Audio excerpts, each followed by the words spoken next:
লেখিকা দেবযানী করের online order.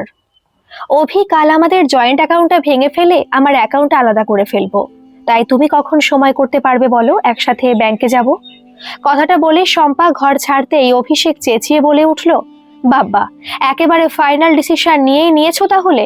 আর কি জয়েন্টে থাকার বদলে লাইফে সিঙ্গেল হয়ে যাওয়ার ডিসিশনটাও একসাথে নিয়ে নাও, এবারে ল্যাটা একেবারে চুকে যাবে।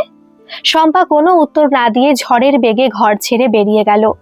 অনেক সহ্য করেছে শম্পা, দিনের পর দিন অনলাইনে অর্ডার করে খাবার দাবার, যাবতীয় গিফট থেকে শুরু করে যখন তখন কোথাও না কোথাও বেড়াতে যাওয়ার টিকিট বুকিং, এসব তো আছেই। তাছাড়াও দিন রাত সুযোগ পেলেই কাজের ফাঁকে ল্যাপটপে বসে বসে বিজ্ঞাপন দেখে দেখে রান্নাঘর থেকে শুরু করে বাড়িঘরের প্রয়োজনীয় অপ্রয়োজনীয় যাবতীয় ফার্নিচার আর মেশিনপত্র এনে বাড়িটাকে একেবারে গোডাউন বানিয়ে ফেলেছে সে। অনেকবার এই নিয়ে শম্পা বুঝিয়েছে, নরম গরমে বলে দেখেছে অভিকে, কিন্তু কিছুতেই কিছু হওয়ার নয়। এবারে অতি কড়া পদক্ষেপটা নিতেই হবে। দুজনেই এক বেসরকারি ভালো আইটি কোম্পানিতে কাজ করে। কলেজ থার্ড ইয়ার থেকে ওদের বন্ধুত্ব, প্রেম আর তারপর পড়াশোনার গণ্ডি পেরিয়ে একসাথে চাকরি করতে থাকাকালীনই বিয়ের পিঁড়িতে বসে তারা। বিয়ের আগে আগে দুজনেই যখন দুজনের প্রেমে নেশাগ্রস্ত, তখন থেকেই অভির এই অনলাইন অর্ডারের রোগটাকে শম্পা একটু একটু করে টের পেয়ে চলছিল। প্রেমের গভীরতায় পড়ে ব্যাপারটাকে তেমন গুরুত্ব দেয়নি তখন শম্পা।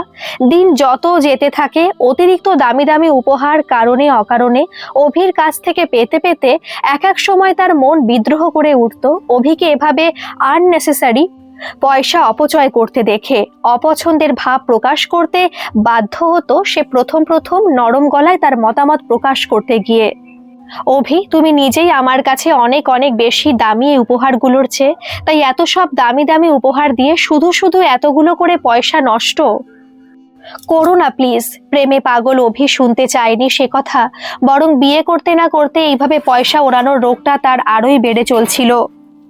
1200 স্কোয়ার ফিটের ফ্ল্যাট ছেড়ে 2000 স্কোয়ার ফিটের ফ্ল্যাটে এসে বসলো সে তার বাবা মাকে নিয়ে। দিন দিনই নানান ধরনের ফার্নিচার এনে ফ্ল্যাট সাজানোর নেশায় আর বাজারে নতুন কোনো জিনিস বা ডিজাইন মার্কেটে এসে পৌঁছতে না পৌঁছতেই অনলাইনে অর্ডার করে বসতো সে, কখনো শম্পাকে দেখিয়ে অথবা কখনো শম্পাকে সারপ্রাইজ দিতে। বিয়ের পরপর শম্পা অনেক বুঝিয়েছিল, অভি, আমাদের ভবিষ্যতের কথা ভাবতে হবে। এখন থেকে 2 বছর বাদে আমাদের বেবি আনার প্ল্যান করলেও প্লিজ এভাবে 2 পয়সা উড়িও না। এরপর ওদের মধ্যে ধীরে ধীরে অনলাইন অর্ডার নিয়ে বা যেখানে সেখানে বেড়াতে যাওয়া নিয়ে নিজেদের মধ্যে প্রবল অশান্তি, তর্ক বিতর্ক, কথা কাটাকাটি লেগেই থাকতো। মাঝে মাঝে অভির মা আরতি ওদের মাঝখানে এসে দাঁড়াতো, ছেলের হয়ে বিরক্তি প্রকাশ করত। তুমি সবসময় এত খ্যাচ খ্যাচ করো কেন বলো তো আমার বাবুর সাথে? ও তো তোমার আনন্দ আর খুশির কথা ভেবেই সব করে। আমার বাবুর মতন কটা ছেলে আছে বলো তো, যার জন্য করে চুরি সেই বলে চোর। শাশুড়ি মুখের ওপর কথা কেড়ে নিয়েই তীব্র বেগে জ্বলে ওঠে শম্পা। থাক, অনেক হয়েছে আপনার বাবুর আমার জন্য চিন্তা করে করে এভাবে পয়সা জলে ঢালার। আমার আনন্দ খুশির কথা ভেবে নয়, এটা আপনাদের বাবুর একটা বিশাল ক্রনিক রোগ, বুঝতে পেরেছেন? আর বাবা মা হয়ে আপনারা এই ব্যাপারে আপনাদের ছেলেকে কোনো দিনও বাধা দেননি, আরো উল্টো গাইছেন আমাকে মিথ্যে শিখণ্ডি দাঁড় করিয়ে। তারপরে ব্যঙ্গ করে বলে ওঠে শম্পা আঙুল তুলে আরতির দিকে চেয়ে, শুধু ছেলে কেন, বাবা মা হয়ে আপনারাও তো সেই একই রোগের শামিল। তা না হলে এই বয়সেও আপনারা আপনাদের বাবুর অনলাইনে অর্ডার করা খাবার খেয়ে চলেছেন সমান তালে, আর তারপর সেই খাবার সহ্য করতে না পেরে ডাক্তারকে পয়সা দিয়ে চলেছেন দিনের পর দিন। সেই আনন্দ ফুর্তিতে দিব্যি ভাগ বসিয়ে চলেছেন আপনারাও, আর আঙুল তুলছেন অন্যের মেয়ের ওপর বাবুর গুণগান গে। পাশে ডাইনিং টেবিলে বসে ডিনার সারছিলেন শ্বশুর জয়দীপ বসু। জোরে বলে উঠলেন দাঁতে দাঁত চেপে, বড়দের সাথে কিভাবে কথা বলতে হয় সে সামান্য শিক্ষাটুকু তোমার বাবা মা তোমাকে শেখাননি দেখছি। আমরা যদি আমাদের সন্তানকে ঠিক মতন মানুষ করতে না পারি, তাহলে তোমার বাবা মাও পারেননি ওনাদের মেয়েকে ঠিক মতো মানুষ করে তুলতে। বড়দের সাথে কিভাবে সম্মান দিয়ে কথা বলতে হয় সে শিক্ষাটুকু অন্তত আমাদের ছেলে পেয়েছে। বাহ, চমৎকার! নিজেদের দোষ ঢাকতে অন্যের মেয়ের শিক্ষা দীক্ষা নিয়ে আঙুল তুলছেন, ধন্য আপনারা। আপনাদের সাথে কথা বলে সময় নষ্ট করতেও আমার রুচিতে বাধে। আপনাদের আশকারা পেয়েই আজ আপনাদের ছেলে এরকম তৈরি হয়েছে। আর হ্যাঁ, কথাটা মুখের ওপর বলতে বাধ্য হলাম, কারণ আপনারাই মিথ্যে অভিযোগ আনছেন আমার ওপরে, কারণ আমার শখ আহ্লাদ মেটাতেই নাকি আপনাদের ছেলে এরকম বেহিসেবির মতন খরচ করে চলেছে। কথাগুলো বলেই শম্পা ঝড়ের বেগে পায়ে হাই হিল গলিয়ে ব্যাগটাকে তুলে নিয়ে অফিসে বেরিয়ে গেল। আরতি মুখ বেঁকিয়ে বলে উঠল, দেখলে কথাবার্তার কি ছিরি। বাবু বিয়ে করে এই মেয়েকে ঘরে ঢোকানোর সময়তেই আমি বুঝতে পেরে গিয়েছিলাম এই মেয়ে একটা ধানি লঙ্কা। বড় বড় কথা। আজ আসুক বাবু বাড়ি, সব বলবো ওকে। অভিষেকের সেদিন বাড়ি ফিরতে দেরি হয়েছিল। তার স্কুলের এক বন্ধু ডিভোর্সি ইউএসএ থেকে কদিনের জন্য এসেছিল কলকাতায়। সে রাতে স্কুলের বন্ধুদের গেট টুগেদার ছিল, তাই ফিরতে রাত হয়েছিল তার। আরতি মনে মনে ঠিক করলো পরদিন শম্পার অনুপস্থিতিতে ছেলের কাছে পারবে কথাগুলো। কিন্তু বাড়ির হাওয়াটাই বদলে গেল এক নিমেষে সেদিন। আরতি শুনতে পেল সাত সকালে শম্পা হনহন করে বেরিয়ে গেল কথাটা বলে, অভি, কাল সকালে কখন ফ্রি থাকবে জানিও, ব্যাংকে যাব একসাথে। আমাদের জয়েন্ট অ্যাকাউন্টটা আমি আলাদা করে ফেলবো। ভীষণ জোরে কেঁপে উঠল আরতি। ব্যাংক অ্যাকাউন্ট আলাদা করে ফেললে তো তার বেহিসেবি ছেলেকে আর দেখতে হবে না, দেনার দায়ে পথে বসতে হবে শেষ পর্যন্ত। এত সুখ আনন্দ সব মুছে যাবে এক নিমেষে। আর যাই হোক, শম্পা তো প্রচুর টাকা রোজগার করে। আড়ালে কথাগুলো কান পেতে শুনেছিলেন তিনি। শম্পা ঘর ছাড়তে জোরে বলে ওঠেন তিনি, কি সব ছেলে মানুষই করছো তোমরা? একটু আধটু মান অভিমান তো সব স্বামী স্ত্রীর মধ্যেই হয়, তাই বলে জয়েন্ট অ্যাকাউন্ট আলাদা করে ফেলতে হবে, এসব কি কথা? অভিষেক চেঁচিয়ে ওঠে, ধুর, ঘ্যান ঘ্যান করো না তো রোজ রোজ। হ্যাঁ হ্যাঁ, শুধু জয়েন্ট অ্যাকাউন্ট আলাদা করব কেন, জয়েন্টলি থাকাটাকেও সিঙ্গেল করে নেব, সব ল্যাটা একেবারে চুকে যাবে। এসব কি হচ্ছে শম্পা? তোমরা এত সুন্দর একটা কাপল, এসব কি ধরনের কথাবার্তা? মায়ের কথা কেড়ে নিয়ে অভি বলে উঠল চিৎকার করে, ওকে বলে দাও মা, কাল ব্যাংক অ্যাকাউন্ট আলাদা করার সাথে সাথে ডিভোর্সেরও অ্যাপ্লাই করে আসবো, এবং এটা ফাইনাল। অনেক হয়েছে, আর ভালো লাগছে না রোজ রোজ এরকম প্যান প্যানানি শুনতে। পরদিন সকালে দুজনেই একসাথে ব্যাংকে গিয়ে ওদের জয়েন্ট অ্যাকাউন্ট আলাদা করে ফেললো, আর তারপরই একে অপরের বিরুদ্ধে ডিভোর্স ফাইল করলো। শম্পা পাত্তারি গুটিয়ে চিরকালের মতন বাপের বাড়ি গিয়ে উঠল। 1 বছর বাদেই ওদের ডিভোর্স হয়ে গেল কাগজে কলমে। আরতি আর জয়দীপ অনেক চেষ্টা চরিত্র করে আবারও ছেলের বিয়ে দিলেন ম্যাট্রিমনি দেখে, পৌলমী বলে একটা মেয়ের সাথে। অভির প্রবল অনিচ্ছা থাকা সত্ত্বেও পৌলমী সেন সুন্দরী, শিক্ষিতা এবং ভালো একটা সরকারি ব্যাংকে চাকরিও করে সে। আরতিরও মেয়েটিকে দেখে পছন্দ হয়েছিল। রেজিস্ট্রি করে বিয়ে হয়ে গেল দুজনের, কিন্তু প্রথম থেকে পৌলমী জয়েন্ট অ্যাকাউন্ট করার পক্ষপাতী ছিল না। এই ব্যাপারে আরতি পৌলমীকে অনেক বুঝিয়েছিল। অভিষেক বিশেষ জোর না করলেও কিন্তু পৌলমী একরোখা স্পষ্ট জানিয়ে দিয়েছিল তার শাশুড়ি মাকে, জয়েন্ট অ্যাকাউন্ট খুলবো বলে তো আর আপনাদের ছেলেকে বিয়েটা করিনি, সুতরাং প্লিজ এই ব্যাপারে আমাকে আর পুশ করার চেষ্টা করবেন না। প্রচন্ড বুদ্ধিমতী মেয়ে পৌলমীকে বাগে আনতে না পেরে থেমে গিয়েছিল আরতি। বছর দেড়েকের মধ্যে ওদের একটা মেয়েও হলো। অভির কাঁধে সম্পূর্ণ ভর রেখেই পৌলমী চলতে লাগলো। তার খুশি, আনন্দ, যাবতীয় শখ আহ্লাদ সবকিছুই অভির ঘাড়ে বন্দুক রেখে সে করে চলতো। নিজের একটা পয়সাও খরচ করতো না পৌলমী। মেয়ে হওয়ার পর খরচপাতিও অনেক বেড়ে চলল। অন্যদিকে অভির বাবা মাও বয়সের ভারে দিনে দিনে অসুস্থ হয়ে পড়তে লাগলেন। একটু একটু করে নিঃস্ব হতে শুরু করলো বসু পরিবার। চারিদিকে ধার দেনা করে সংসার টানতে গিয়ে মাঝে মাঝে ক্ষেপে উঠত অভিষেক। রাগে ফেটে পড়ে বলে উঠত পৌলমীর দিকে আঙুল তুলে, বিয়েটা কি তুমি আমাকে আমার সম্পত্তি আর টাকা পয়সা দেখে করেছিলে? সবই আমার পয়সার ওপর নির্ভর করে চলবে বলে? পাল্টা জবাব দিয়ে উঠত পৌলমী তীব্র হুঙ্কার দিয়ে, একজন সুন্দরী শিক্ষিতা মেয়ে যে একটা ডিভোর্সি ছেলেকে বিয়ে করেছে, এটাই তোমার জন্য যথেষ্ট নয় কি? কিছু দিতে গেলে তো কিছু পেতেও হয়, সেটা নিশ্চয়ই তুমি বা তোমার বাড়ির লোকেরা ভালো করেই বোঝো। এরপরও যদি আমাকে এভাবে প্রেশারাইজ করতে থাকো তোমরা, তাহলে তো তোমাকে ডিভোর্স করার কথা আমাকে ভাবতেই হবে।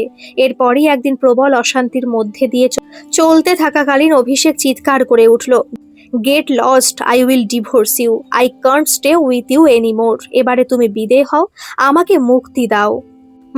মুক্তি বললেই তো একটা সুটকেস হাতে করে বাপের বাড়ি চলে যাওয়া যায় না, আনুষঙ্গিক অনেক কিছুই নিয়ে যেতে লাগে। তাই আমার মেয়ে আর এই বাড়িটাও আমি আমার নামে লিখিয়ে নিয়ে তবেই তোমাকে মুক্তি দেব। পৌলমীর বলা জোর গলায় কথাগুলো কানে যেতেই প্রচণ্ডভাবে কেঁপে উঠেছিল জয়দীপ বসু, আরতি বসু এবং তাদের একমাত্র ছেলে অভিষেক বসু। অনেক বাধা, অনুনয় বিনয় এবং রাগারাগি করে অভি আর পৌলমীর মেয়ে পাঞ্চালীকে কাছে টেনে রাখতে পারেনি বসু পরিবার। উল্টে অভির এত শখের সাজানো দামি বাড়িটাকেও দাবি করে বসলো পৌলমী, এক কথায় ডিভোর্সে রাজি হয়ে। প্রবল আঘাতে আর শোকে দুঃখে ক্রমাগত ভুগতে ভুগতে মুহূর্তে। একসময় অভির বাবা মা জয়দীপ ও আরতি ওই পৃথিবী ছেড়ে চলে গেলেন দীর্ঘ 20 বছর পর। সবকিছু হারিয়ে একেবারে নিঃস্ব অভিষেক বসু আজ বড় এক অনলাইন অর্ডার কোম্পানিতে ডেলিভারির কাজ জুটিয়ে নিয়েছে। কোনো রকমে কোম্পানির সাথে যোগাযোগ করে ছোট ওয়ান রুম একটা ফ্ল্যাট ভাড়া নিয়ে কোনোভাবে দিন কাটিয়ে চলছিল সে নিজের পেটের ভাতটুকু জোগাড় করে। বাবা মায়ের মৃত্যুর পর সব ধার দেনা মিটিয়ে চাকরিটাকেও ছেড়ে দিয়েছিল। এখন সে সম্পূর্ণ একা। বাইরের কলিং বেলটা বেজে উঠল। আয়া মেয়েটি মোহনী গিয়ে দরজা খুলতেই বয়স্ক লোকটি বলে উঠল, একটা হুইল চেয়ারের অর্ডার দেওয়া হয়েছিল, সেটা ডেলিভারি দিতে এসেছি। আরও কিছু কথা হয়ে চলছিল। বেলের আওয়াজে বেডরুম থেকে চেঁচিয়ে জিজ্ঞাসা করে উঠল শম্পা, কে এসেছে রে মোহিনী? মোহিনী শম্পার ঘরে এসে বলল, একজন বয়স্ক ভদ্রলোক হুইল চেয়ার ডেলিভারি দিতে এসেছে গো।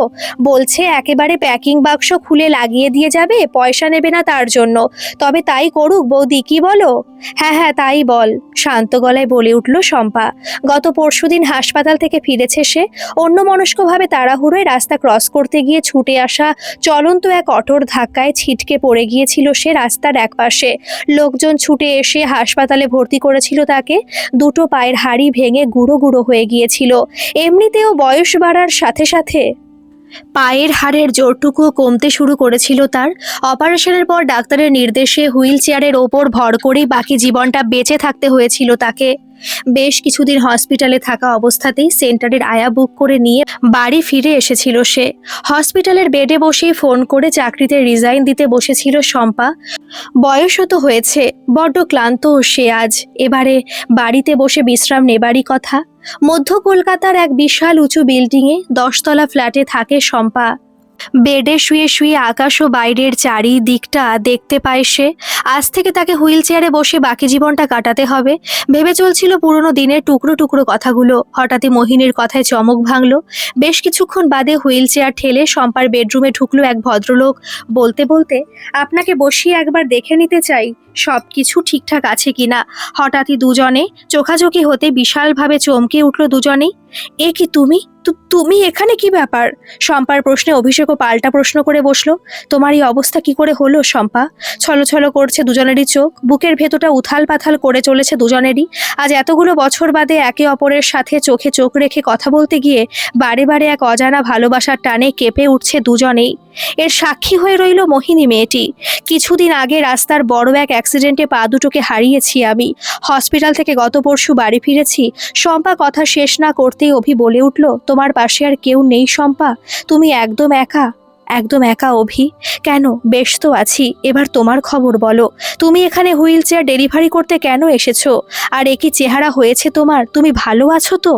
শম্পার চোখ থেকে চোখ সরিয়ে নিয়ে বলল অভি, এই বলতে পারো একরকম বেঁচে আছি আর কি। মানেটা বলতে গিয়ে অভি ঝড়ো করে কেঁদে ফেলল। শম্পা চলে যাওয়ার পর থেকে কি কি ঘটেছিল এক এক করে সব বলে গেল সে শম্পাকে। দুহাত দিয়ে মুখ ঢেকে ফুবিয়ে কেঁদে চলল শম্পা। অভি চোখের জলে সান্ত্বনা দিয়ে উঠল শম্পাকে। কেঁদো না শম্পা, এসো, আমি তোমাকে হুইল চেয়ারে বসিয়ে দিচ্ছি। জানো তো শম্পা, এই অনলাইনের অর্ডারের রোগ নিয়েই আমি তোমায় একদিন বিয়ে করেছিলাম। আর শেষ জীবনে এসেই অনলাইন অর্ডারের মাধ্যমেই আবার আমি তোমার সন্ধান পেলাম। অভিষেকের বাহু বন্ধনে ভর দিয়ে ধীরে ধীরে এসে বসলো শম্পা হুইল চেয়ারে। তারপরই অভির হাত দুটোকে শক্ত হাতে নিজের মুঠোয় ধরে অভির দিকে চেয়ে কাপা গলায় বলে উঠল সে, অভি, কাগজে কলমে নাইবা হলাম আমরা স্বামী স্ত্রী, সত্যিকারের ভালো বন্ধু হয়ে তো উঠতে পারি। পরক্ষণে হাউ হাউ করে কেঁদে উঠল শম্পা। আমায় ফেলে কোথাও চলে যাবে না তো অভি? বলো, চলে যাবে না তো? আমার হুইল চেয়ার হয়েই থেকে যাও না বাকিটা জীবন।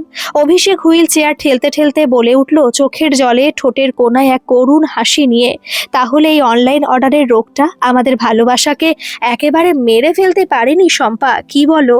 হুইল চেয়ারে বসে থাকা এক ভালোবাসা জীবনের শেষ লগ্নে এসে হুইল চেয়ার হয়ে ওঠা আরেক ভালোবাসাকে আঁকড়ে ধরে কাছে টেনে নিয়ে প্রাণ ভরে নিঃশ্বাস নিতে লাগলো। গল্পটি কেমন লাগলো অবশ্যই কমেন্টে জানাবেন, আর ভালো লাগলে একটা সাবস্ক্রাইব করে আমার পাশে থাকবেন। ধন্যবাদ।